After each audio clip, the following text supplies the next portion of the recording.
ఓం మహాగణాధిపతయే నమః. ఓం గురుభ్యో నమః. ఓం శ్రీమాత్రే నమః. పరమేశ్వర స్వరూపమైనటువంటి జ్యోతిష, వాస్తు మరియు ఇతర అనేకమైనటువంటి శాస్త్రములను మనకు అందించినటువంటి మహర్షులకి నమస్కారం. హయగ్రీవ హయగ్రీవ హయగ్రీవేతి యో వదేత్ తస్య నిస్సరసేవాని జహ్నుకన్యా ప్రవాహవత్. అరుణాం కరుణాతరంగితాక్షీం ధృతపాశాంకుశపుష్పబాణచాపాం అనిమాదివిరావృతాం మయూకైః అహమిత్యేవ విభావయే భవానీం. శ్రీమాత్రే నమః. ప్రేక్షకులందరికీ కూడా లలితాంబిక అమ్మవారి యొక్క అనుగ్రహం పరిపూర్ణంగా కలగాలని మనస్ఫూర్తిగా కోరుకుంటూ ఈరోజు మనం చెప్పుకోబోయేటువంటి టాపిక్ ఏదైతే ఉందో, నేను గత 6 నెలల క్రితం ఈ సంవత్సరం రాజు బుధుడవుతున్నాడు కాబట్టి టెక్నాలజీ పరంగా బాగా అనేకమైనటువంటి అద్భుతమైన మార్పులు రాబోతున్నాయి అని చెప్పి శాస్త్రపరంగా చెప్పడం జరిగింది. దానికి తగ్గట్టుగానే మనకి ఏఐ కానీ చాట్‌జీపీటీ కానీ ఇవన్నీ కూడా పెరుగుతూ వస్తున్నాయి. అయితే ఒక 2 నెలల క్రితం చెప్పినటువంటి ఇంకొక వీడియోలో 2027 6th మంత్ నుంచి ఈ జాబ్ రిలేటెడ్ సంబంధించిన విషయాల్లో అప్పటికల్లా ఆ సంవత్సరం కల్లా అంటే ఇక్కడ నుంచి సరిగ్గా 4 ఇయర్స్లో ఎటువంటి మార్పులు రాబోతున్నాయి అంటే దానికి మనం ఎలా సిద్ధంగా ఉండాలి, మనకి మనమే ఓన్గా ఒకరి కింద జాబ్ చేయడం కాకుండా ఓన్గా ఏం చేసుకోగలం అనే దాని మీదే, ఓన్గా జాబ్ని ఎలా క్రియేట్ చేసుకోగలము, ఇంట్లో ఉండి ఎలా చేసుకోగలము, సొంతంగా మనం ఏం చేయగలం అనే దాని మీద మనం కాన్సన్ట్రేషన్ చేయాలి. బికాజ్ ఆఫ్ శాటర్న్ అంటే కర్మకారకుడు ఉద్యోగాన్ని కానీ వ్యాపారాన్ని కానీ ఇచ్చేటువంటి శని భగవానుడు నీచ పొందుతున్నాడు కాబట్టి ఈ జాగ్రత్త ఖచ్చితంగా పాటించాలి అని చెప్పి నేను చెప్పడం జరిగింది. అయితే ఇక్కడ చాలామంది ఆ వీడియోస్ చేసిన తర్వాత అడగడం జరిగింది నన్ను, సార్ మరి ఈ 4 సంవత్సరాలు మేము ఎటువంటి జాగ్రత్త తీసుకోవాలి, ఏ విషయాల్లో జాగ్రత్తగా ఉండాలి, ఏ దేవత ఆరాధన చేసుకుంటే మాకు ఈ 4 ఇయర్స్ ఆఫ్ జర్నీలో 2027 6th మంత్ నుంచి మీకు శని నీచ స్థానంలో ఉన్నాడు కాబట్టి అప్పటికల్లా మనం సిద్ధంగా ఉండాలి, మనకు మనమే చేసుకోవడం అని అన్నారు. ఈ 4 ఇయర్స్ ఆఫ్ జర్నీ ఉంది, ఈ జర్నీలో మేము ఎటువంటి జాగ్రత్తలు తీసుకుంటే ఎలా వెళ్తే బాగుంటుందని అడగడం జరిగింది. చాలామంది అడిగారు కాబట్టి చాలామంది అడిగిన దానికి నేను ఒక్కొక్క రాశికి ఎలాంటి నిర్ణయాలు కానీ జాగ్రత్తలు కానీ ఏ వైపు డైరెక్షన్ వెళ్తే బాగుంటుందని చెప్దామని చెప్పి డిసైడ్ అయ్యాను. కాకపోతే నేను చెప్తుంది నేనైనప్పటికీ కూడా చెప్పేస్తుంది సాక్షాత్ లలిత అమ్మవారిగా భావిస్తూ ఒక్కొక్క రాశి గురించి మనం తెలుసుకుందాం. వృషభ రాశి, వృషభ లగ్నము మీకు కనుక చూసుకున్నట్లయితే ఈ జర్నీలో 2027 6th మంత్ నుంచి కంప్లీట్గా జాబ్ రిలేటెడ్ సంబంధించిన విషయంలో చాలా మార్పులు రాబోతున్నాయి అని చెప్పడం జరిగింది. అయితే చాలామంది అడుగుతుంది ఏంటంటే నేను ఎలా చేయాలి, ఈ వృషభ రాశి వారు ఏం చేయాలి. మీకేంటంటే ఈ ఫస్ట్ 1.5 year ఇచ్చేటువంటి ఫలితం ఏమిటి అంటే మీకు మీరుగా మీ కెరియర్ రిలేటెడ్ సంబంధించిన విషయంలో స్ట్రాంగ్ అవ్వడానికి మీకు తోడ్పడుతుంటుంది. అయితే అది నవంబర్ నుంచి మీకు కేతు మారుతాడు.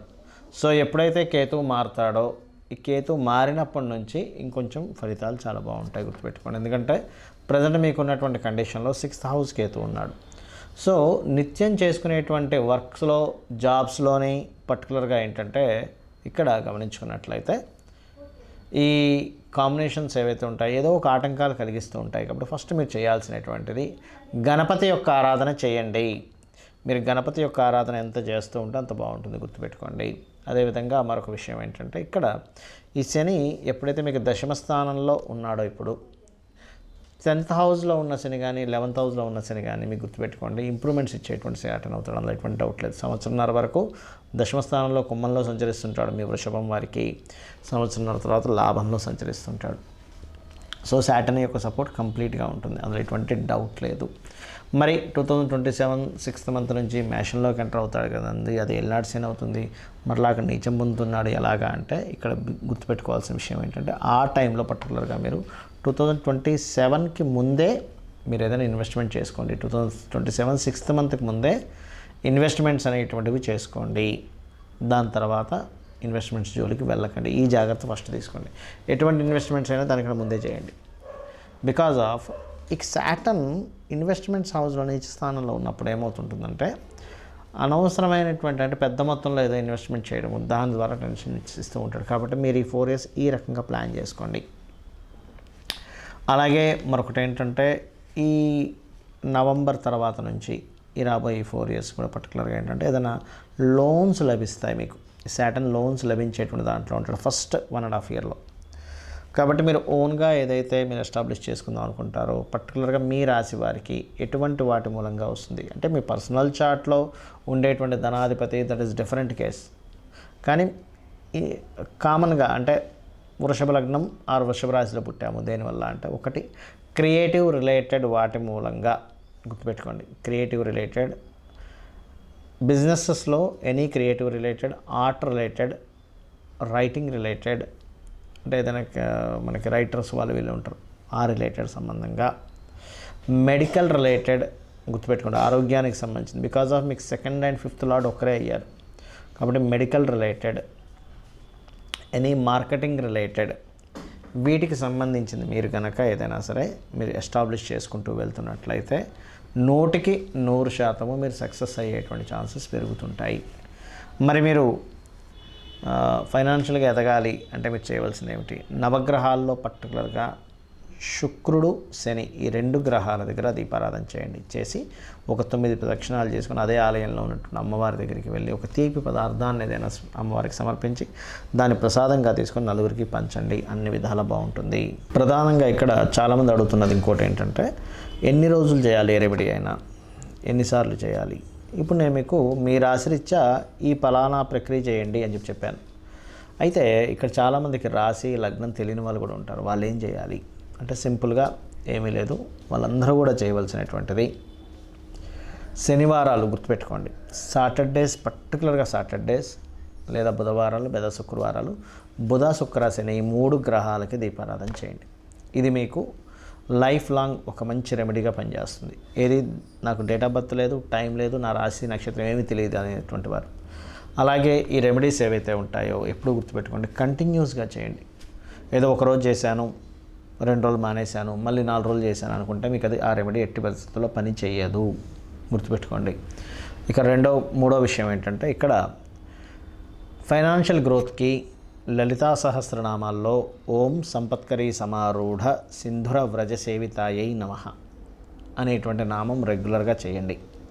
చేస్తూ ఈ 4 years ఆఫ్ పీరియడ్లో ఏమవుతుంటుందంటే మనం చేసే చిన్న మిస్టేక్స్ వల్ల అప్పులు పెరుగుతాయి, మళ్ళీ అక్కడ ఇంకా ఇబ్బంది వస్తుంది. కాబట్టి అప్పులు తీరడానికి ఓం అపర్ణాయే నమః అనే నామస్మరణ చేయండి. ఇక ఈ రెండిటితో పాటు ముఖ్యంగా మీరు నేను ఇందాక చెప్పినట్టుగా నవగ్రహాల చుట్టూ ఏదైతే శుక్ర బుధ శని గ్రహాల దగ్గర దీపారాధన చేయమని చెప్పాను అది ఎర్లీ మార్నింగ్ చేయొచ్చు, 6:30 to 7 or 8, మొత్తం మీద 11 o'clock లోపల చేయొచ్చు. అదేవిధంగా ఇక్కడ మరొక విషయం ఏంటంటే గోశాల ఉన్నట్లయితే గోశాలకు వెళ్ళి పిడికెడు బెల్లం పెట్టండి. ఇవన్నీ ఏం చేస్తుంటాయంటే మీకు తెలియకుండానే శని యొక్క ప్రభావాన్ని తగ్గిస్తూ ఉంటుంది. అది గుర్తుపెట్టుకోండి. అదేవిధంగా మరొక విషయం ఏంటంటే ఇంట్లో పొరపాటును కూడా మీరు వెస్ట్ వాల్ అంటారు. అంటే శని ఇచ్చేటువంటి రిజల్ట్స్లో మనకి అష్టదిక్కుల్లో నవగ్రహాలు ఉంటాయి. ఎలా అంటే ఈశాన్యానికి గురుకేతువులు, తూర్పుకి సూర్యుడు, ఆగ్నేయానికి శుక్రుడు, దక్షిణానికి కుజుడు, నైరుతికి రాహు, పడమరకి శని, వాయువ్యానికి చంద్రుడు, ఉత్తరానికి బుధుడు అని. శని స్థానం మనం ఇక్కడ ఏమని చెప్పుకున్నాము? పడమర స్థానం.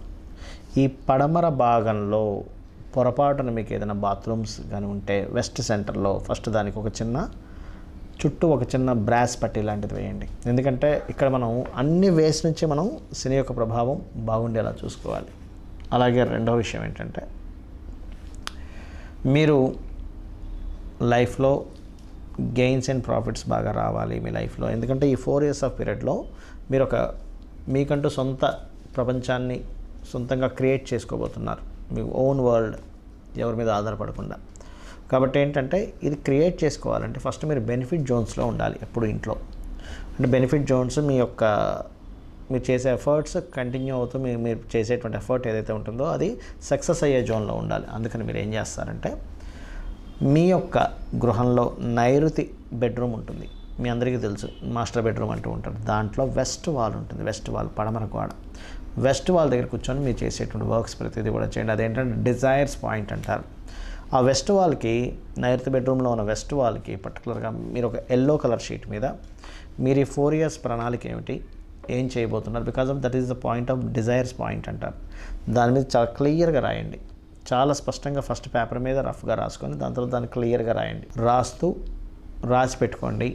మీరు ఇమేజెస్తో సహా పెట్టుకుంటే ఇంకా మంచిది. ఎందుకంటే ఎప్పుడు కూడా మన డిజైర్ ఇమేజెస్ పరంగా కావచ్చు, రాతపూర్వకంగా కావచ్చు, మీకు ఒకవేళ రాయడం రాకపోతే మీ పిల్లల్ని మీ లేకపోతే మీ జీవిత భాగస్వామిలో నేను రాయమని చెప్పండి. అలా ఒక 2x2 కావచ్చు, 3x3 కావచ్చు, ఏదైనా ఒక షీట్ మీద, ఎల్లో కలర్ షీట్ మీద నీట్గా రాసి మీ డిజైర్ పెట్టుకుంటూ మీరు అక్కడ కూర్చొని మీ వర్క్స్ మీరు చేసుకున్నట్లయితే వాస్తుపరంగా డిజైర్ పాయింట్ని యాక్టివేట్ చేస్తున్నారు, గ్రహాల పరంగా గ్రహాలకు సంబంధించి చేసుకుంటూ ఉన్నారు, అమ్మవారి అనుగ్రహం కోసం మంత్రం చేసుకుంటూ ఉన్నారు. ఏదైతే ఇందాక నేను చెప్పానో ఖచ్చితంగా ఇవన్నీ కూడా ఏం చేస్తాయంటే క్లారిటీ, అంటే మీ యొక్క జీవితం ఎటువైపు వెళ్ళాలి ఆ క్లారిటీని ఇస్తుంది. ఈ యొక్క పరిహారాలు మీరు చేసుకుంటూ అమ్మవారి అనుగ్రహాన్ని మీరు పరిపూర్ణంగా పొందాలని మనస్ఫూర్తి కోరుకుంటూ శ్రీమాత్రే నమః.